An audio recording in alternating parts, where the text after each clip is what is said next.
సాయినాథ్ మహారాజ్ గారి పాదార విందాలకు శిరస్సు వంచి నమస్కరించుకుంటూ ఇంతకుముందు గౌలిబువ అభిప్రాయం కొంతవరకు చెప్పుకున్నాం. అతను బాబాను మిగుల ప్రేమించేవాడు. ఆ వృద్ధ భక్తుడు బాబాను చూస్తూ, మీరు పండరినాథుని అవతారమే, అనాథల కొరకు బీదల కొరకు వెలిసినటువంటి కారుణ్యమూర్తి గౌలిబువ విఠోబా దేవుని ముసలి భక్తుడు. పండరి యాత్రను ఎన్నోసార్లు చేశాడు. సాయినాథుడు పండరినాథుని అవతారమేనని ఆయన నిర్ధారించుకున్నాడు. విఠలదేవునిగా దర్శనమిచ్చుట. సాయిబాబాకు భగవన్నామస్మరణ సంకీర్తన యందు చాలా ప్రీతి. ఎప్పుడు అల్లా మాలిక్ అనగా ఆ భగవంతుడే యజమాని అని అనేవారు. అల్లాహ్ అంటే సంస్కృతంలో భగవంతుని మూల పదార్థం అని అర్థంగా పెద్దలు చెప్తారు. 7 రాత్రులు 7 పగళ్ళు, దీన్నే రాత్రింబగళ్ళు భగవంతుని నామాన్ని పలకడం, దీనినే నామ సప్తాహం అంటారు.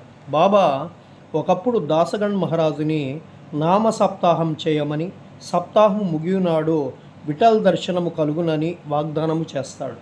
మరలా వాగ్దానం ఇచ్చినచో నామ సప్తాహము చేసేదని దాసగణు సాయినాథునికి జవాబిస్తాడు. అప్పుడు బాబా తన గుండెపై చేయి వేసుకుని, తప్పనిసరిగా దర్శనమిస్తాడు, కానీ భక్తి ప్రేమలతో ఉండవలను.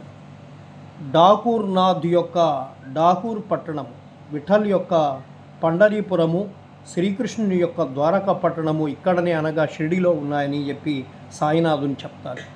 ఎవరు ఎక్కడకు పోవలసిన అవసరం లేదు, విఠలుడు ఇక్కడనే ఉన్నాడు. భక్తుడు భక్తి ప్రేమలతో సంకీర్తించినప్పుడు విఠలుడు ఇక్కడనే అవతరిస్తాడు అని చెప్పి చెప్తారు. సప్తాహం పూర్తయిపోతుంది. విఠలుడు ఈ విధంగా దర్శనమిస్తారు. కాకా సాహెబ్ దీక్షిత్ స్నానం చేసి ధ్యానంలో కూర్చుంటారు. విఠలుడు వారికి ధ్యానంలో కనిపిస్తారు. కాకా మధ్యాహ్న హారతి కొరకు బాబా వద్దకు పోగా కాకాను బాబా ఇలా అడుగుతారు, విఠల్ పాటిల్ వచ్చినాడా, వాణ్ణి నువ్వు చూస్తివా? అతను మిక్కిలి పొగరుబోతు, వానిని దృఢంగా పట్టుకొనుము అని చెప్పి చెప్తారు. మరి ఏమాత్రము అజాగ్రత్తగా ఉన్నా తప్పించుకొని పారిపోతాడు అని చెప్పి సాయినాథులు చెప్తారు.